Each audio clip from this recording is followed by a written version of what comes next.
Assalamualaikum warahmatullahi wabarakatuh. Saya di sini akan mempresentasikan hasil yang telah saya kerjakan. Sebelumnya, perkenalkan, nama saya Risnandi Putu Mardana dengan NIM 2020040138. Soal yang pertama, persoalan yang diangkat di film tersebut. Menurut saya, persoalan yang diangkat di film Social Dilemma yaitu pengaruh media sosial pada kesehatan mental. Film ini menyoroti bagaimana medsos dapat menyebabkan depresi, kecemasan, dan masalah kesehatan mental lainnya karena tekanan untuk terus terhubung dan membandingkan diri dengan orang lain. Yang kedua, pengaruh media sosial pada demokrasi.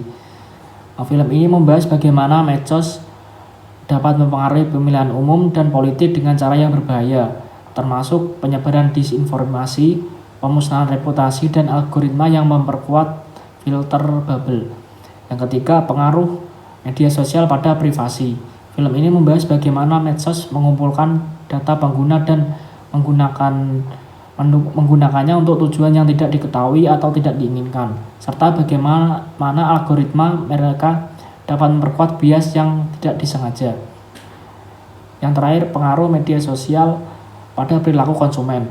Film ini membahas bagaimana media sosial dapat mempengaruhi perilaku konsumen dengan mengumpulkan data dan menggunakan algoritma untuk mempengaruhi apa yang orang lihat dan beli. Dampak baik atau buruk dari penggunaan berbagai aplikasi IT yang ada pada saat ini. Dampak baik yaitu meningkatkan efisiensi. Aplikasi IT dapat membantu mengotomatisasi tugas-tugas yang dulunya dilakukan secara manual sehingga meningkatkan efisiensi dan produktivitas. Yang kedua, meningkatkan konektivitas. Aplikasi IT memungkinkan pengguna untuk terhubung dengan orang di seluruh dunia dengan cara yang lebih mudah dan cepat. Hal ini dapat membantu dalam pekerjaan, pendidikan, dan menjalin hubungan sosial. Untuk dampak buruknya, yaitu satu, keamanan yang kurang. Aplikasi IT dapat menjadi sumber masalah keamanan jika tidak diatur dengan baik, seperti pencurian identitas atau data pribadi. Yang kedua, kehilangan privasi. Aplikasi IT sering meminta akses ke informasi pribadi dan data yang dapat mengancam privasi pengguna jika tidak diatur dengan baik. Ketiga, internet, komputer, sosmed, dan lain-lain sudah menjadi kebutuhan primer layaknya makan. Bagaimana menurut saya setuju bahwa internet, komputer, dan media sosial saat ini sudah menjadi kebutuhan primer bagi sebagian besar orang.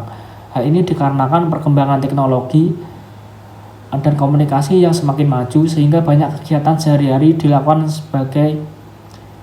melalui platform digital.